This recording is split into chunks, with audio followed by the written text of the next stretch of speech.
ओम शांति। आज बाबा की 4/3/2025 की मुरली सुनेंगे। बाबा ने कहा, मीठे बच्चे, जिन्होंने शुरू से भक्ति की है, 84 जन्म लिए हैं, वह तुम्हारे ज्ञान को बड़ी रुचि से सुनेंगे, इशारे से समझ जाएंगे। प्रश्न: देवी देवता घराने के नज़दीक वाली आत्मा है या दूर वाली, उसकी परख क्या होगी? उत्तर: जो तुम्हारे देवता घराने की आत्माएं होंगी, उन्हें ज्ञान की सब बातें सुनते ही जच जाएगी, वह मूझेंगे नहीं। जितना बहुत भक्ति की होगी, उतना जास्ती सुनने की कोशिश करेंगे।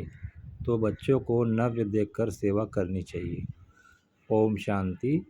रूहानी बाप बैठ रूहानी बच्चों को समझाते हैं। यह तो बच्चे समझ गए। रूहानी बाप है निराकार, इस शरीर द्वारा बैठ समझाते हैं। हम आत्मा भी निराकार हैं, इस शरीर से सुनते हैं। तो अब दो बाप इकट्ठे हैं ना। बच्चे जानते हैं दोनों बाबा यहाँ हैं। तीसरे बाप को जानते हो, परंतु उनसे फिर भी यह अच्छा है, इनसे फिर वह अच्छा नंबरवार है ना। तो उस लौकिक से संबंध निकल बाकी इन दोनों से संबंध हो जाता है। बाप बैठ समझाते हैं मनुष्यों को कैसे समझाना चाहिए।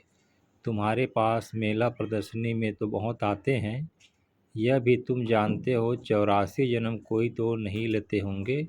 यह कैसे पता पड़े यह 84 जन्म लेने वाला है या 10 जन्म लेने वाला है, वह 20 जन्म लेने वाला है। अब तुम बच्चे यह तो समझते हो कि जिसने बहुत भक्ति की होगी शुरू से लेकर, तो उनकी फल भी इतनी जल्दी और अच्छा मिलेगा। थोड़ी भक्ति की होगी और देरी से की होगी तो फल भी इतना थोड़ा और देरी से मिलेगा। यह बाबा सर्विस करने वाले बच्चों के लिए समझाते हैं। बोलो, तुम भारतवासी हो तो बताओ, देवी देवताओं को मानते हो?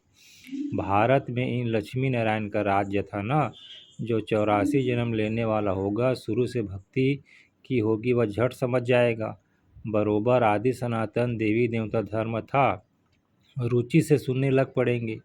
कोई तो ऐसे ही देख कर चले जाते हैं, कुछ पूछते भी नहीं, जैसे कि बुद्धि में बैठता नहीं। तो उनके लिए समझना चाहिए, अभी तक यहाँ का नहीं है, आगे चल समझ भी लेवे। कोई का समझाने से झट कान हिलेगा। बरोबर हिसाब से तो 84 जन्म ठीक है। अगर कहते हैं हम कैसे समझे कि पूरे 84 जन्म लिए? अच्छा, 84 नहीं तो 82 देवता धर्म में तो आए होंगे। देखो, इतना बुद्धि में जचता नहीं तो समझो यह 84 जन्म लेने वाला नहीं है। दूर वाले कम सुनेंगे। जितना बहुत भक्ति की हुई होगी, जास्ती सुनने की कोशिश करेंगे, झट समझ जाएंगे।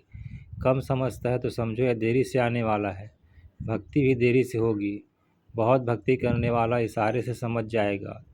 ड्रामा रिपीट तो होता है ना, सारा भक्ति पर मदार है। इस बाबा ने सबसे नंबर 1 भक्ति की है ना। कम भक्ति की होगी तो फल भी कम मिलेगा। यह सब समझने की बातें हैं, मोटी बुद्धि वाले धारणा कर नहीं सकेंगे। यह मेले प्रदर्शनियाँ तो होती रहेंगी, सब भाषाओं में निकलेंगी, सारी दुनिया को समझाना है। तुम हो सच्चे सच्चे पैगंबर और मैसेंजर। वह धर्म स्थापक तो कुछ भी नहीं करते, न वह गुरु है। गुरु कहते हैं, परंतु वह कोई सद्गति दाता थोड़ी है। वह जब आते हैं उनकी संस्था नहीं तो सद्गति किसकी करेंगे? गुरु वह जो सद्गति दे, दुख की दुनिया से शांति धाम ले जाए। क्राइस्ट आदि गुरु नहीं, वह सिर्फ धर्म स्थापक हैं। उन्हों का और कोई पोजीशन नहीं। पोजीशन तो उन्हों का है जो पहले पहले सतो प्रधान में, फिर सतो रजो तमो में आते हैं। वह तो सिर्फ अपना धर्म स्थापन कर पुनः जन्म लेते रहते हैं। जब फिर सबकी तमो प्रधान अवस्था होती है तो बाप को आकर सबको पवित्र बनाए ले जाते हैं। पावन बनाया तो फिर पतित दुनिया में रह नहीं सकते। पवित्र आत्माएं चली जाएंगी मुक्ति में, फिर जीवन मुक्ति में आएंगी। कहते भी हैं वह लिबरेटर है, गाइड है, परंतु इसका भी अर्थ नहीं समझते। अर्थ समझ जाए तो उनको जान जाए। सतयुग में भक्ति मार्ग के अक्षर भी बंद हो जाते हैं।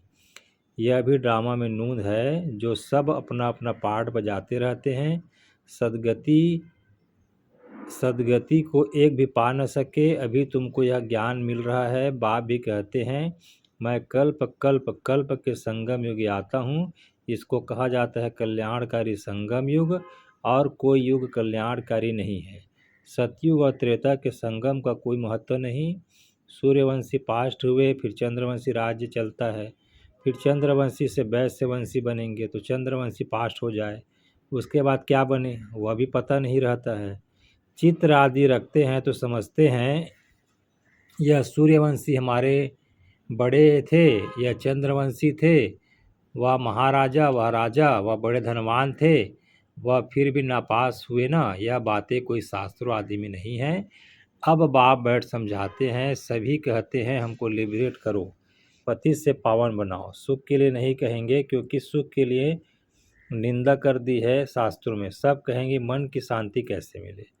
अभी तुम बच्चे समझते हो, तुमको सुख शांति दोनों मिलते हैं। जहाँ शांति है वहाँ सुख है, जहाँ अशांति है वहाँ दुख है। सतयुग में सुख शांति है, यहाँ दुख अशांति है। यह बाप बैठ समझाते हैं। तुमको माया रावण ने कितना तुच्छ बुद्धि बनाया है, यह भी ड्रामा बना हुआ है। बाप कहते हैं मैं भी ड्रामा के बंधन में बंधा हुआ हूँ, मेरा पार्ट ही अभी है जो बजा रहा हूँ।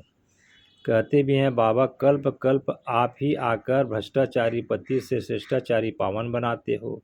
भ्रष्टाचारी बने हो रावण द्वारा, अब बाप आकर मनुष्य से देवता बनाते हैं। यह जो गायन है उनका अर्थ बाप ही आकर समझाते हैं। उस अकाल तख्त पर बैठने वाले भी इसका अर्थ नहीं समझते। बाबा ने तुमको समझाया है, आत्माएं अकाल मूर्त है। आत्मा का यह शरीर है रथ, इस पर अकाल अर्थात जिसको काल नहीं खाता वह आत्मा विराजमान है। सतयुग में तुमको काल नहीं खाएगा, अकाले मृत्यु कभी नहीं होगी। वह है ही अमरलोक, यह है मृत्युलोक।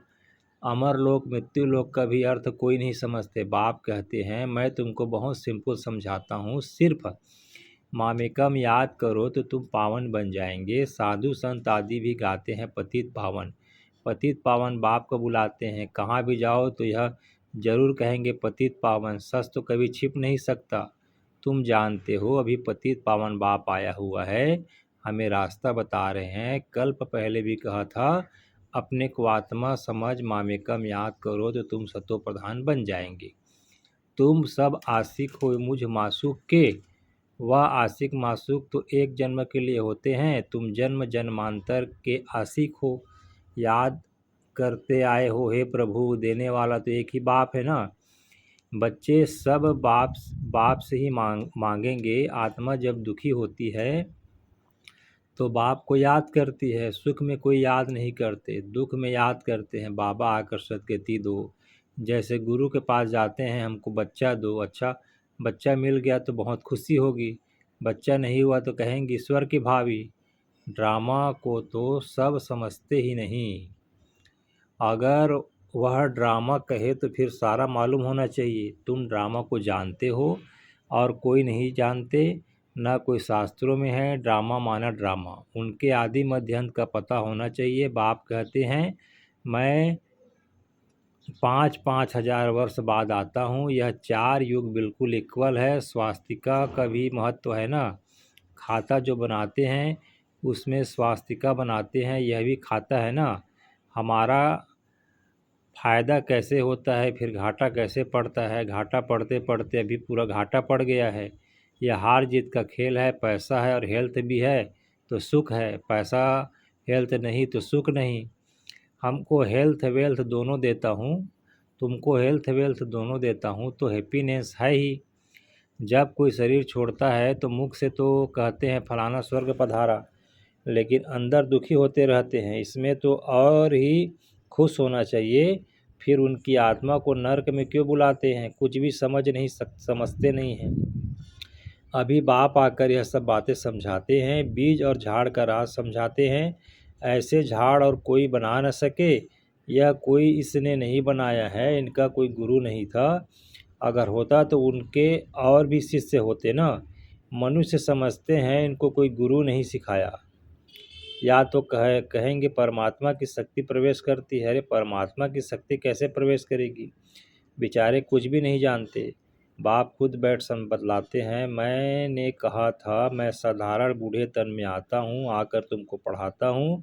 यह भी सुनते हैं अटेंशन तो हमारे ऊपर है, यह भी स्टूडेंट है। यह अपने को और कुछ नहीं कहते, प्रजापिता सो भी स्टूडेंट है। भल इसने विनाश भी देखा परंतु समझा कुछ नहीं। आहिस्ते आहिस्ते समझते गए जैसे तुम समझते जाते हो। बाप तुमको समझाते हैं, बीच में यह भी समझते जाते हैं, पढ़ते रहते हैं। हर एक स्टूडेंट पुरुषार्थ करेंगे पढ़ने का। ब्रह्मा विष्णु शंकर तो है, सूक्ष्म वतनवासी उन्हों का क्या पाठ है, यह भी कोई नहीं जानते। बाप हर एक बात आपे ही समझाते हैं। तुम प्रश्न कोई पूछ नहीं सकते। ऊपर में है ही शिव परमात्मा, फिर देवताएं, उनको मिला कैसे सकते।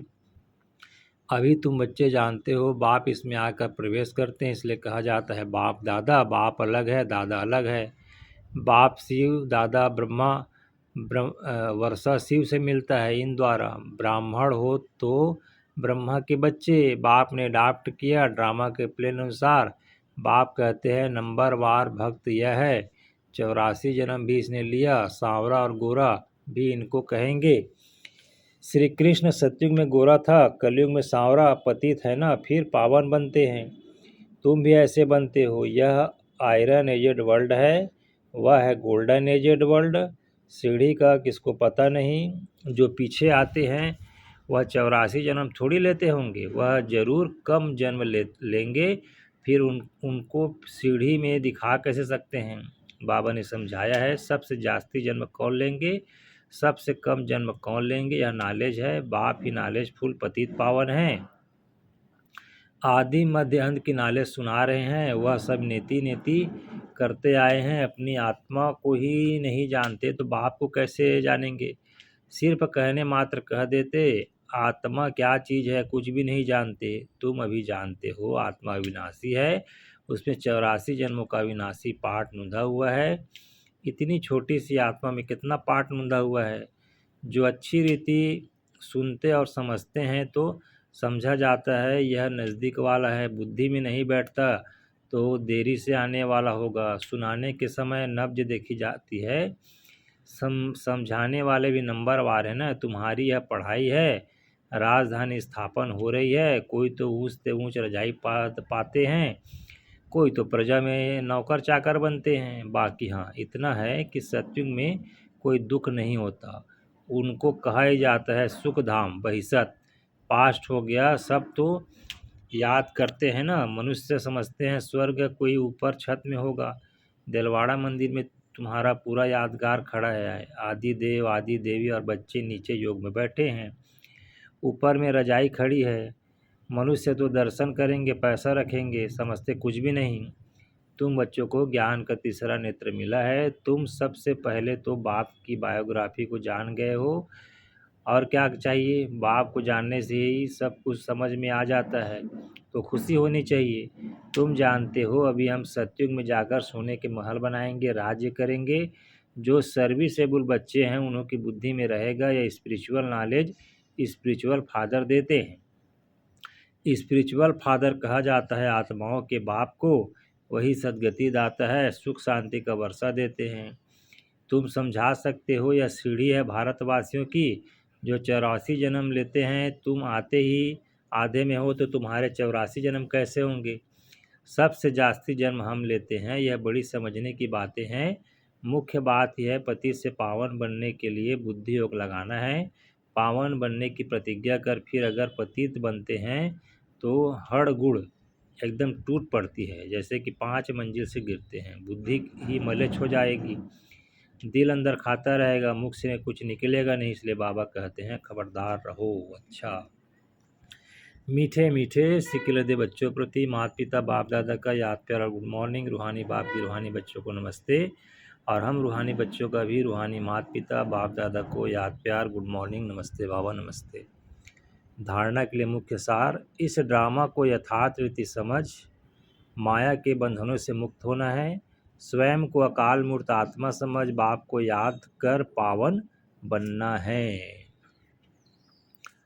फिर दूसरा पॉइंट है सच्चा सच्चा पैगंबर और मैसेंजर बन सबको शांति धाम सुख धाम का रास्ता बताना है। इस कल्याणकारी संगम युग पर सभी आत्माओं का कल्याण करना है। ये बाबा ने कहा, इस कल्याणकारी संगम युग पर सभी आत्माओं का कल्याण करना है।